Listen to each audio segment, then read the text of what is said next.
படிப்பறிமை விட பட்டறிவு மேலானது என்று உலகத்தில் வாழ்ந்து காட்டிய ஒரு மகத்தான மேதை நம்முடைய தாத்தன் காமராஜ். நீ நெருப்பு சுடும் சுடும் என்று படித்தாய், அவன் தொட்டு பார்த்து நெருப்பு சுடும் என்று உணர்ந்தவன். நீ புரிஞ்சுக்கணும், அவன் பெரிய ஆளு, நீ சாதாரண ஆள் நினைக்காத. அவன் ஆளு எளிமையா இருந்தான் அப்படின்னு நினைக்கிறனால ஏதோ இதுதான் இருக்க அப்படின்ட்டு. பெரிய சிந்தனையாளன், பேரறிஞன். இதனால இங்க பாருங்க, மண்ணாங்கட்டின்னு ஒருத்தர், அது சட்டமன்ற உறுப்பினர்கள் விடுதியில் வேலை செய்வாப்புல எடுபடியா.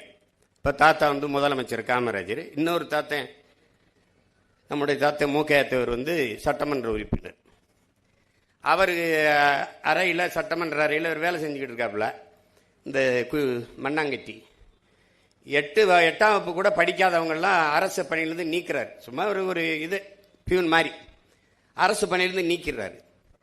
அப்புறம் மண்ணாங்கட்டி ரொம்ப தடுமாறுகிறாரு. அவர் குடும்பம் அவரை நம்பி தான் இருக்கு, வேலை இல்லை, நம்ம படிக்கலையே, இப்போ என்ன பண்ணுறாரு, அரசு வேலையிலேருந்து நீக்கி விட்டாரே அப்படின்னோடனே அவர் ரொம்ப புலம்புறாரு. போய் தாத்தா மூக்கையத்தவர்கிட்ட போய் குறை சொல்றாப்புல, இப்படி பண்ணிட்டாரு முதலமைச்சர் அப்படின்னு.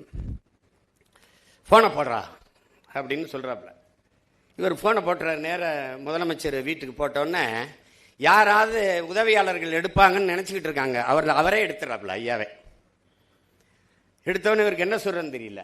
ஐயாவே எடுத்துட்டாரு அப்படின்னு. அப்ப கேள்றா, படிக்காத நீங்க முதலமைச்சரா இருக்கும்போது படிக்காத நான் பியூனா இருக்கக்கூடாதான்னு கேள்றா சொல்லி விட்டுறாப்புல. சொல்லி விட்டோன்னே இவர் கேட்டுவிட்டாப்புல. கேட்டோடனே இவர் என்ன சொல்றாரு, எடுத்தது காமராஜன் தெரியாம சொல்லிடுறாரு.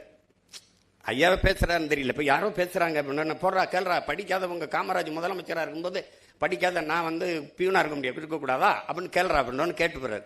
கேட்டனோடனே, அப்படியா, நீங்க யார் பேசுறிய, ஆஹா அப்படின்னு வச்சுட்டு கொஞ்சம் அரை மணி நேரத்தில் போலீஸ் வண்டி நிக்குது. மண்ணாங்கட்டிங்க யாரு அப்படின்னு பதறிட்டாப்ல.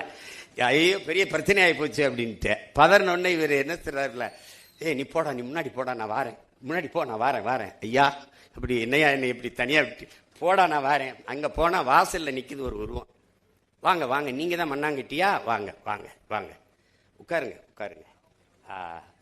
நான் ஒரு தப்பு பண்ணிவிட்டேன். அந்த ஜியோல அரசாணையில இனிமேல் 8ஆம் வகுப்புக்கு கீழே படித்தவர்களுக்கு வேலை இல்லைன்னு போட்டிருக்கணும். அது தவறு பண்ணிவிட்டேன். ஆமா, உங்களுக்கு 2 பொம்பளை பிள்ளைகளாமே, அது கேள்விப்பட்டேன். அதுக்குள்ள விசாரிச்சு வச்சிருந்துருக்கான் பாருங்க ஒரு தலைவன். அவன் வரக்கும்னா யாரு மண்ணாங்கட்டி, அவன் வாழ்க்கை வரலாறு பூரா வாசிச்சு